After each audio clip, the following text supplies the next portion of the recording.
Hello, everybody. How are you doing? It's your boy Ace Boogie Really Does It. Welcome to the second iteration of the good, the bad, and the ugly.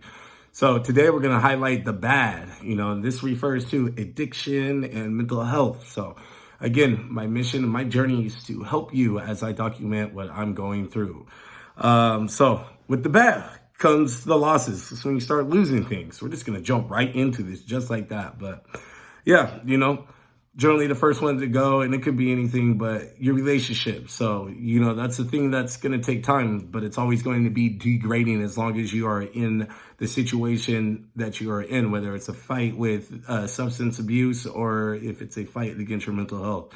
Your relationship's going to take a lot of strain. People are putting up and trying to make exceptions for you for so long and long and long and long, and eventually people's patience run out. And they just ultimately, depending on who you surround yourself with, they want to see you do better. They want to see you do well.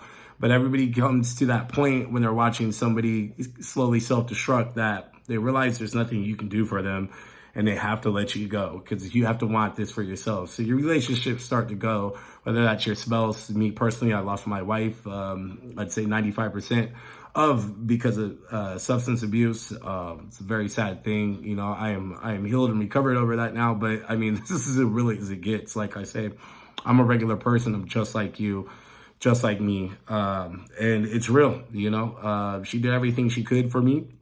Some even went to the extreme. I just wasn't ready. I wasn't there yet. Couldn't see my life without substance. And ultimately, it didn't work.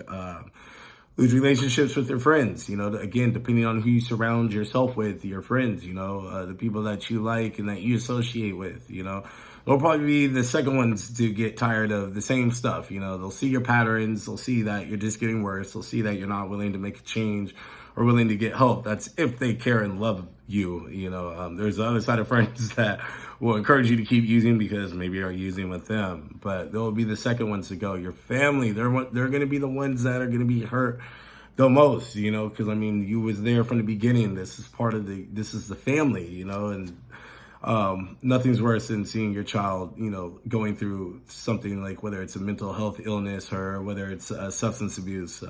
I mean, it's damaging. And where I am now, looking back onto where I was, like, I mean, I could only imagine what I put my family through, plus my friends and everybody, which I greatly apologize, but we're doing well now, and now we're helping the world. But it's very true. Your jobs, you're gonna start to see your jobs go, your money get low. What are you gonna do when it's all gone? You know what I'm saying? I mean, it gets pretty bad. It gets pretty ugly, and it gets pretty bad and ugly very quickly.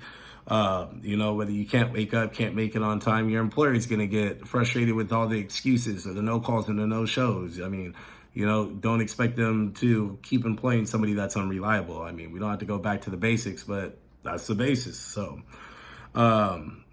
money, speaking of which, we kind of just covered that a little bit, but yeah, the money's going to go, you know what I'm saying? And that's going to put you in a position where, where things were bad. It's just got worse, so what are you gonna do when you can't fuel your substance?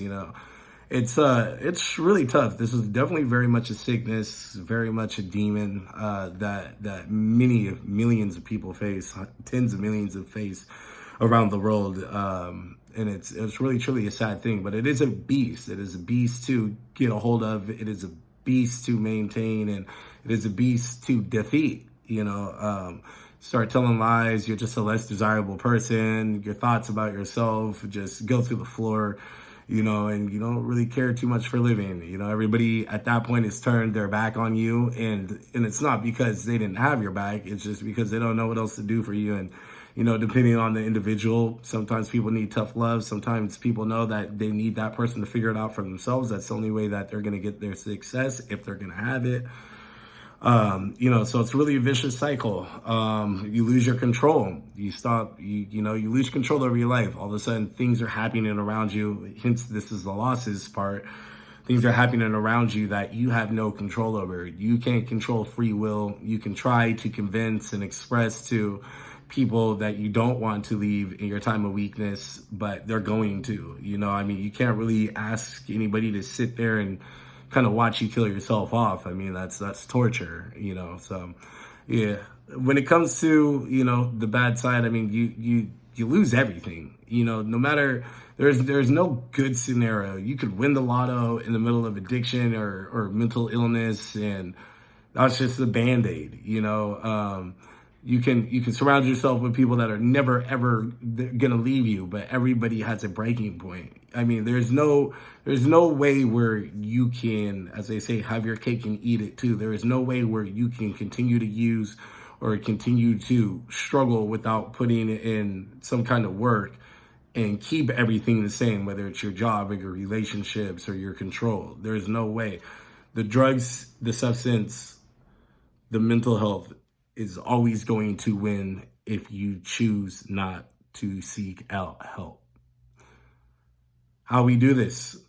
You got to dig deep. You got to get into a place where you're going to want it for yourself. I mean, you most likely, if you're that far in your addiction, you already know that you need help, and you just feel like there's nothing will help and nothing can help. So you kind of give up, but that's where you have to dig deeper than you've ever dug before. I don't want to say if you're fortunate enough, you'll have a life-changing kind of epiphany thing. I mean, mine happened to be, I was pretty close to the deathbed. I was in the ER, and I had a sobering moment when they asked if I wanted help. And, I got tired of that, but the plan was to die. But, it won't be like that for everybody. So you got to dig deep. You got to want better for yourself, and not just want it. You have to believe to the extent that you feel that you want better for yourself.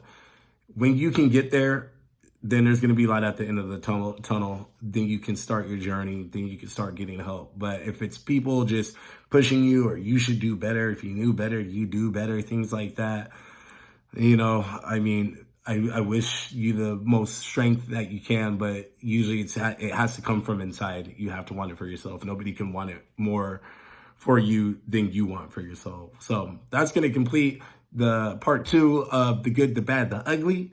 In about a day or two, maybe Saturday or Sunday, we'll finish this one up and do part 3. The only reason why I broke this up into 3 parts is when I laid the good, my oldest son walked in the door and it just ruined everything. It's not his fault though. Kids come home from school. I just need to do a better job managing my time. But I hope everybody's well. Thank you to all of my supporters, subscribers, followers, and thank you to all the people that I haven't met. I look forward to doing this more because I love doing it. It helps me and it helps you. Hopefully it helps you, but it definitely helps me. And I can't wait to look back on this part of my journey and be like, man, I've grown a lot. So everybody take care, stay safe, peace, love, and happiness. This one's going to be on the Passion Project. And I will see you next time. Everybody take care, stay safe. I love you.